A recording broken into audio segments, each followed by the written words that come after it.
Hello, magical people of the internet. I am Jen, and welcome to my vlog, I Never Thought I Would, where we talk about things we never thought we would do and the wonderful places that they can lead us to. Today, I have a really special guest. His name is Brian DePetris. He is an old friend. We go way back to my New York theater days. He is a children's book author, a fantastic New York actor, and he's also Santa Claus. Hi, Brian. Welcome to the show. Hey, Jen, how are you? I am well, thanks. How are you? Doing good. Yeah, all things considered. Yes, well, thank you so much for joining us today. And I'm Sure. so excited to talk to you about your journey. I've known you for almost 20 years now. We go way back, and I know you've done several things you never thought you would do. Why don't you pick one of them and talk to us about it and where it led you? Sure.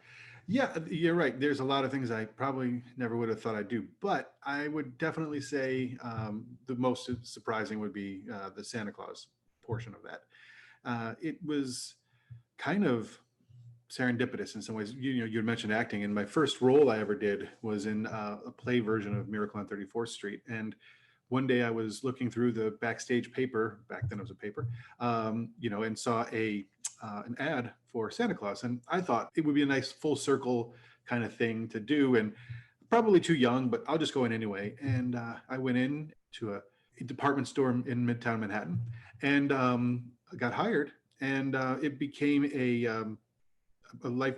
I would have never known that I had a passion for doing this. It's like a job I've never had, and it'll be 19 years this season that I will have done it, and it's been so rewarding in multitudes of ways.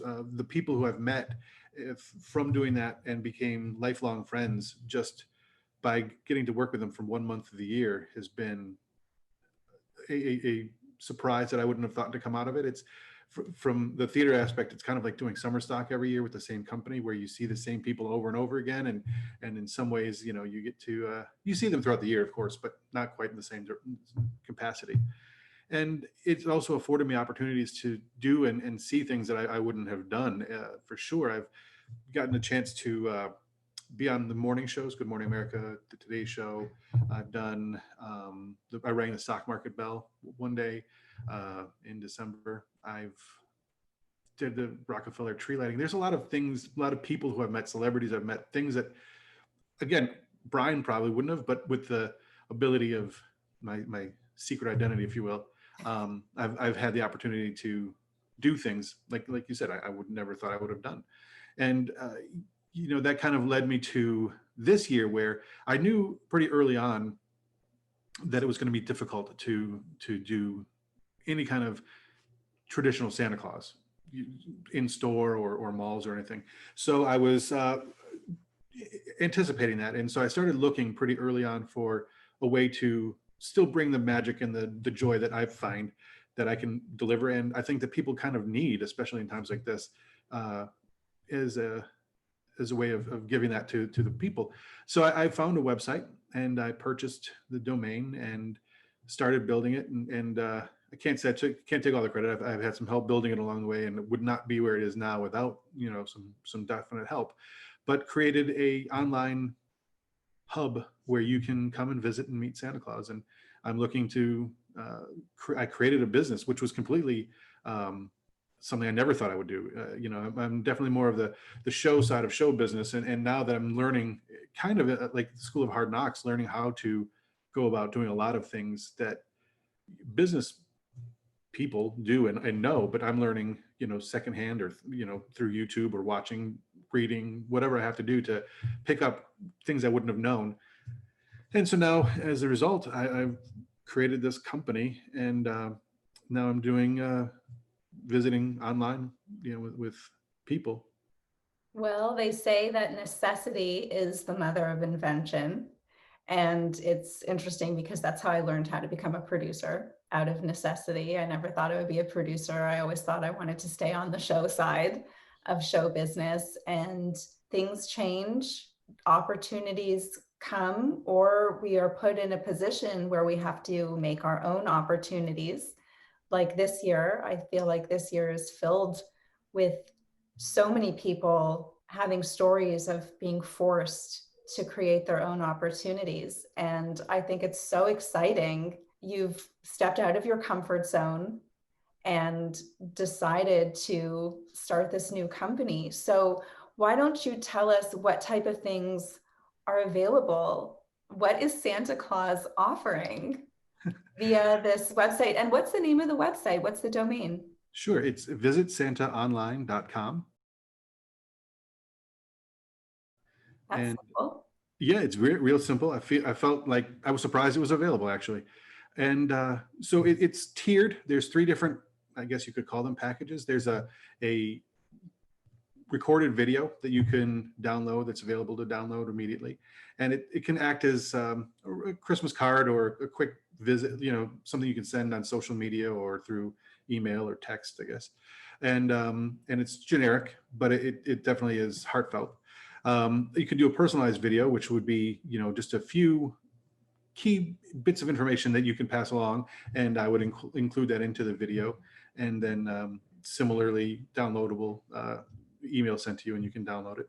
And then the visit itself would be, I've did some market research, and I did a lot of practicing with some friends who have children, and spoke with what do you think that you would, how long is too long, how short is too short, and the consensus was about 5 minutes to hold the attention of a child. And honestly, it proved to be true for some of those longer visits. It's not so much that I would run out of things to say, but their attention span would wane. And the magic you comes in short bits. If something's left for too long, then you maybe start to question, you see some children maybe questioning, or if they just run out of things to say, they just, unfortunately attention spans are not that long. So 10 minutes was my original concept, was just too long. So Yeah, and also you have to keep some of the mystique with Santa. Same with like, because Santa's like a superhero. And exactly, if a child is there too long, they might like, kind of see behind the curtain a little bit, and that the wizard isn't really quite what they imagined that it would be. So yeah, 5 minutes sounds perfect. And that's way more time than you would ever get sitting on Santa's lap at the mall. that's a good point. Yeah, I hadn't thought about it like that, but it offers a different, a more one-on-one interaction, and from the comfort of your home. So what I also found was that some children who may ordinarily be afraid to see Santa in person because of either overstimulation or because it's a strange person you're being forced to, there's a sense of comfort sitting in, maybe your parents' lap, or sitting in your own dining room, that maybe you're not as afraid to engage with this different person on the other side of the computer. So how many screaming children have you had on your lap over the years that their parents just kind of like plopped you on the lap, or sorry, plopped them on your lap, and they're like, That number is, I couldn't even imagine that number. right? It happened like at least once a day. Oh, for sure. Yeah. But, and I've, it's easy to think that you might take it personally. I don't take it personally. I mean, it is from a concept, it's a little bit strange. You're a little person who's being like forced onto this, other person's like larger than life, lots of hair and fur and red. And, and also like there's hordes of people lined up around, and it's a oh whole yeah, panicked, sure. like it's Yeah. not a very calm environment to get to see Santa. But I also learned too that like it can be like, if it's done right, I find like when those things would happen, and especially would happen when the lines would be a lot longer, Mm-hmm. you're on a routine as a child. You have your nap time, you have your lunchtime, and if those things got out of whack, sometimes the children tend to be a little cranky, or a little bit like tired or over it, and so and also there's also the other stimulations. Like, I can't tell you how many times, like, it's cool that Santa's here, especially at a certain age when they're like, they know who Santa is, but they don't. But there's also a train set over here, right? Mm-hmm. That's way cooler to like a certain age group or something. So, you get it. But and there's also times where some of the parents are really cool about it, and they're like, look, we'll just take a crying picture and we'll be out of the way. It's the ones that are trying to ensure that we get that picture, which I understand too. If you wait in line for sometimes an hour or 2 hours, you've invested time and you want to have something for that time you spent. So I understand the desire. So I never have a problem if they want to take a crime picture. I'll try to calm the child down if possible, and sometimes that works too. Just getting them, giving them the time to do it. But it's definitely person to person. Yeah, it's actually fascinating to me how this option has not been available before because we've been living in the virtual world for quite a while now. And there are there are definitely children who, whether because they're ill or, for some reason or other, or maybe they're anxious or they're shy, they can't make it to the mall to see Santa. It's amazing that the service was never provided before. So I think it's actually wonderful that you've come up with this, and I wish you all the success with it. Um, so moving on to a different subject. Sure. Uh, so you've written some children's books. Did that come after becoming Santa and having so much interaction with young people? Yeah, that definitely was way after. I've only been writing children's books for about 4 years, I guess, and in that time, all of it was circumstantial. It was never an intention. It started. Actually, I was in a writing group, and I was trying to. I wrote several years ago. I wrote a screenplay about actually about Christmas and the origin of Santa Claus from when he was a child, and it kind of inspired me. There was a lot of we went out to LA. We did a whole reading with some. There was movement since nothing much has happened since. But I was like, I kind of need to be better prepared in case someone wants to see something else. So I wanted to learn how to write screenplays. I want to learn how to write and get my voice clearer. And so I was a part of this writing group for several months. And at the time, we would take turns. There was 5 of us in the group, and we would take turns sending out prompts, like either video prompt, picture, piece of music, and whatever that was, you had to write. The whole group had to write on that prompt for the week. So there was one week where I found this. It was kind of cool. It's similar to like a Salvador Dali kind of illustration of a train crossing over a bridge at night, and but it was really cool. It was really neat, and I sent that out. And at the same time, I think all things come back to Santa Claus for some reason. But I also was, since we've met last, I was ordained, and I do weddings from time to time.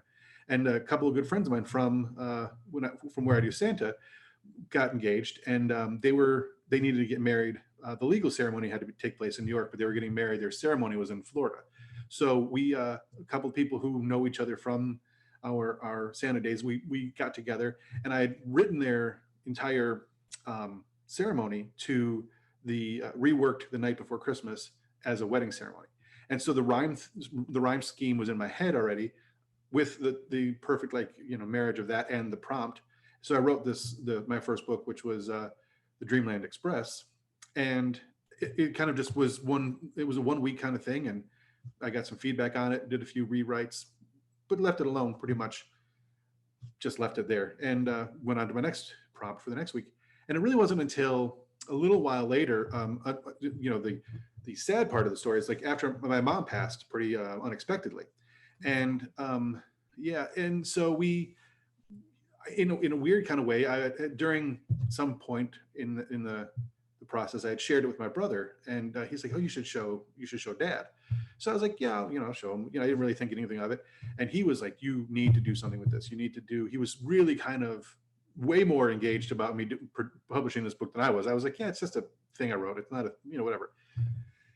And so over the course of, I guess, that year, while I was, it became a coping mechanism for the two of us, really, because I would sketch out illustrations, and I would show it to him, and then I would send it off to my illustrator, and then I would get the illustrations back, and I would show him, and we'd make some, "Oh, what if you change this? What if you do that?" And kind of art directed my own piece from that. And so it kind of just blossomed. Shortly after that happened, my mom passing, a month later, my niece was born. I was doing a lot of research on children's books at the time, and I came to learn that so few books are written with females as the protagonists and that are not princesses or in some way, need help. So I thought to myself, like, I grew up with two brothers. I mean, aside from my mom, I mean, we had female dogs, but that didn't really count. I didn't really have a concept of like the young female perspective, like a little girl.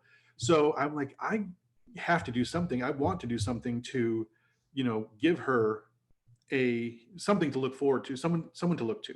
And so I knew that I wanted to do that. And I laid down going to sleep one night, and I got this, like, it was like this name came into my head, kind of very Shel Silverstein-ish, but it popped in, and I had to get up, and I literally wrote the book in 20 minutes. And it's was the book that my second book, called Addison, Allison, Annabelle Schmidt. And it's about a little girl who's not afraid of anything, and actually not only isn't afraid of anything, befriends things that are scary, or befriends monsters that live under her bed, because she realizes that they're just people who need love. And so, and I felt like that was a message I wanted to give to her. And my niece's name is Addison, which kind of worked out well. That was an intention also. But and so that was the second book. And yeah, those are. Amazing. That is so inspiring, Brian. Yeah, it's incredible, the creative process and how sometimes things come out of us that we never really intended. Like this prompt of a train sparked this whole children's book career for you. Yeah. I love that your niece is the one who inspired you to give her some strong female characters to look up to. That's so important. I have a young niece as well. Books were always such a great gift. Children love books, they love stories. And it was always kind of a struggle to find the right books for her. This is such a great concept. Wow. It's funny because you don't think you're a business person, but you definitely are an entrepreneur. Even having these books targeted towards a young female audience, like that is a very specific niche market that has a gap that needs to be filled. So even though you don't realize that your business brain is working, it's totally there and it's functioning very well, Brian. I'm just not aware of it, I guess. But yeah. The most important thing now Mhm. is where do we find the books, number one, and number two, where do we visit with Santa? Well, the books you can find in two different. I have a website, bdpbooks.com, or you can find them both on Amazon, and I can send you that information. And the other is visitsantaonline.com, and you can book the visits start November 24th, so it'll be the 24th of November till the 24th of December, and come on and check it out. Fabulous. That is so exciting. Well, I wish you all the best with your Santa visits. And I think it's going to be a little bit of a relief that you don't have to have any crying children on your lap this year. I know it's a big disappointment that you won't be able to be in that environment because of the circumstances, but it's such a great gift that you are giving to the world, that they can still have that visit with Santa and kids can still have that bit of magic during the holiday season. Yeah, So thank thank you so much for coming on and sharing your story with us. you. Oh, And thank you. Thanks for having me. my pleasure. And I want to thank all of you and the interweb for tuning in. And if you want to visit with Santa, we will have the links below. If you want to check out these books by Brian, the links will also be below. And I'd like to challenge you to do something that you never thought you would do, because, hey, you never know where it's going to lead you. And if you've already done something like that, let us know what it is and how it worked out in the comments. Thanks so much for tuning in. Don't forget to like and subscribe. And don't forget to go visit with Santa. Have a happy holiday. Brian is offering a special 15% discount for anyone who tunes in to I Never Thought I Would. So if you would like to get a discount on your visit with Santa, click the link below with the promo code. Have a happy holiday.